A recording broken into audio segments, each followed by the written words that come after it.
Hey folks, today we're going to take a walk on the wild side with some serious telephoto lenses. This is a variable aperture 70-210 full frame vintage lens. This is the famous 70-200 2.8 constant aperture from Nikon. Great lens that a lot of you will own. And this is the stuff of legends. This is the 200mm f2 lens from Nikon, and we're going to see how they compare.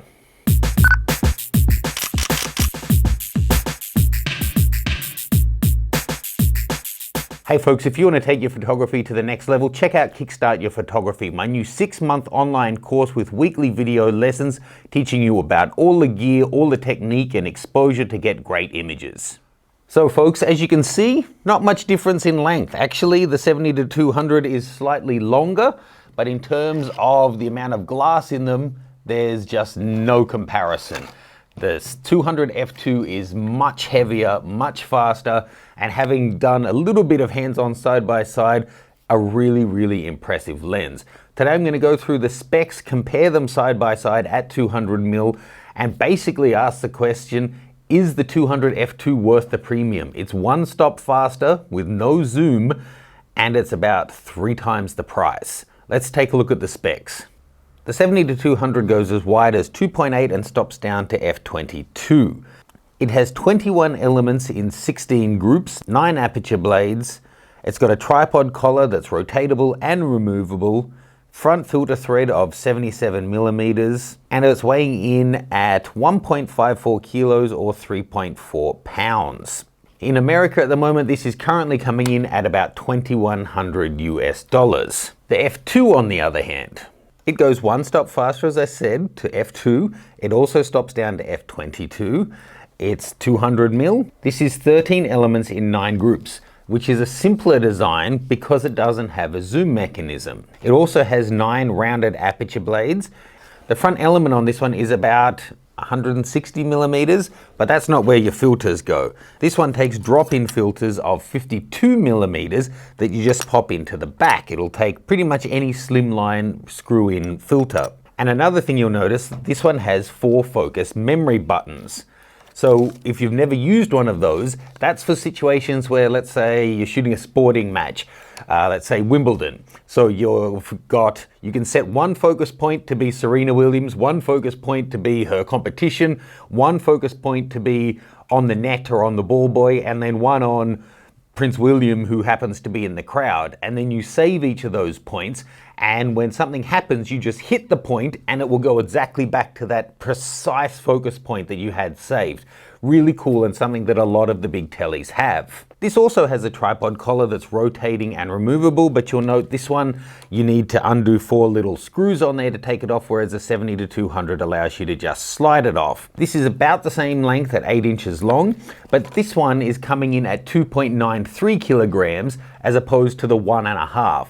So it's almost double the weight, it lets in double the light, but as I said, this comes in at $5,700 as opposed to $2,100. So is it worth almost 3 times the price? That's what we're going to find out. So let's head outside and test it out. We're going to look at build quality, focus speed, overall handling, and of course, above all else, image quality and what that f2 can do to meld away our backgrounds. Now, I've shot with the 70-200 heaps, and I've used the 200 f2 before, but I've never really done them side by side or spent a lot of time looking at them. So I'll be interested to see how these work in these real world situations. So it's fortunate that the 200 f2 comes with a strap mount on the actual lens. It is heavy. We've only been shooting for a little while, and it's noticeable. It's much heavier than the 70-200. So first handling issue that you want to think about is that one. I'm going to run through and compare them at various apertures matching each other, and then see if there is much of a difference between 2.8 on the 70-200 and right on f2 with the 200 f2. So I'm going to put the images up here one after the other so you can see them. Here's this 200mm at f8. We're going to go down through the apertures. There's the 70-200 at f8, the 200 at 5.6, 70-200 at 5.6, 200 at f4, 70-200 at f4, 200 at 2.8. And there's a 70 to 200 at 2.8. And to me, it's not as soft. That's what we're really looking at here. How's the bokeh? And of course, the f2 will stop down an extra stop to f2. Here that is. So no doubt many of you observant folks will have realized that the frame on those shots was different. And of course, with your distance from your sensor to your focus point changing, so does your depth of field. I was surprised by it too. I redid the tests, I made sure I didn't move, and it's actually coming down to the 70 to 200. It's a known issue that at close focus, it's not a true 200mm lens. So I did a bunch of different tests here. Let me just show you. This one, first of all, was at around 2 meters, taking of the wall here. That first one is with the 70 to 200, and then this is with the 200.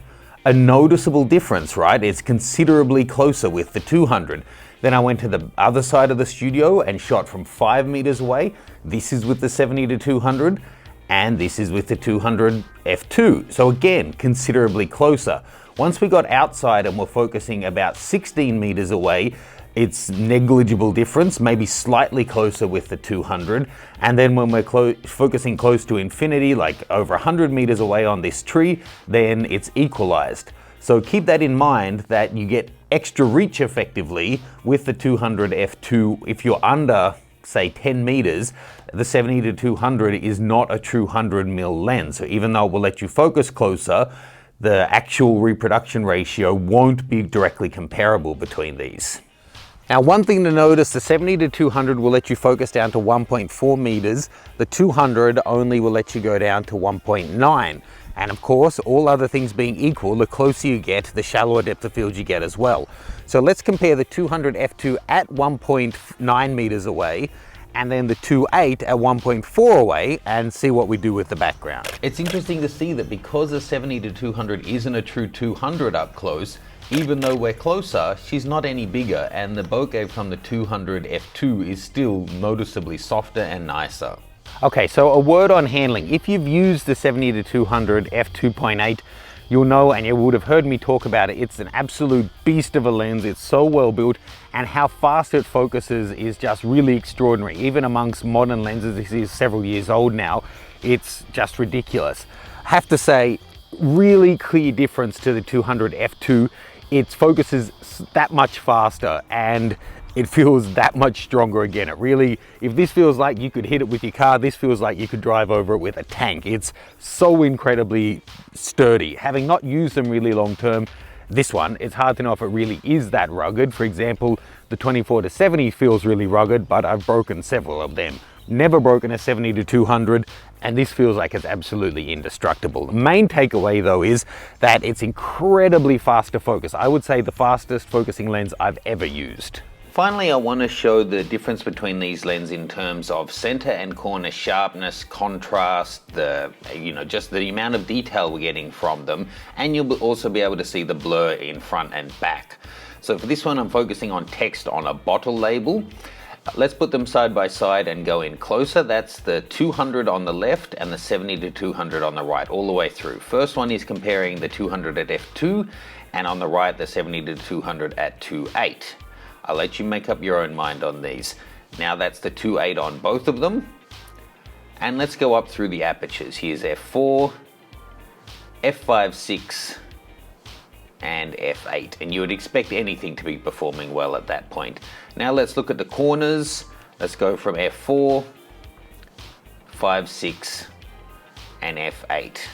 And let's just go back to look at the center crop 2 versus 2.8.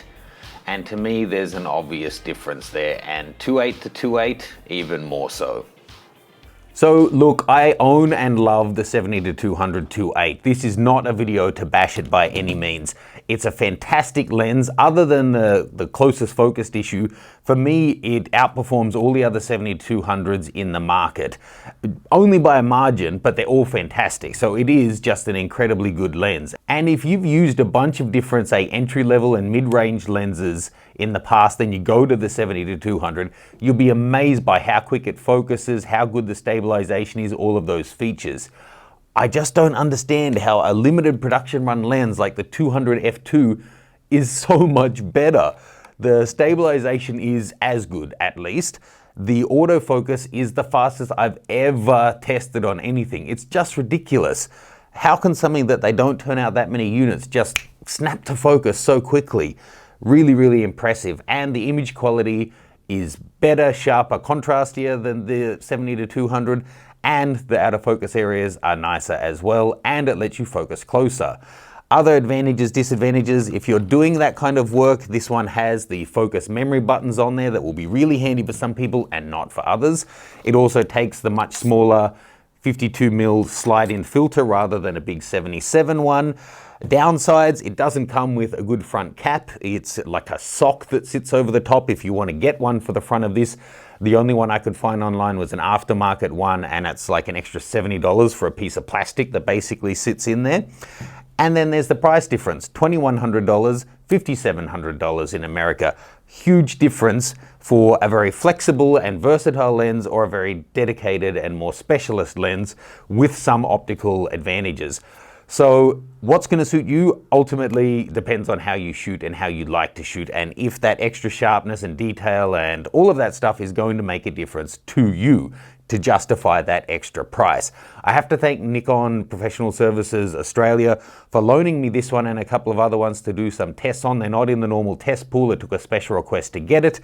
I assume it's not in the normal test pool because it's not brand new, and maybe they're thinking that reviews won't be hugely popular or won't lead to sales, but I can tell you it has led to one sale at least. Hope you enjoyed that, guys. If you haven't already, do jump over and check out my new course, Kickstart Your Photography, and I'll see you soon with more reviews.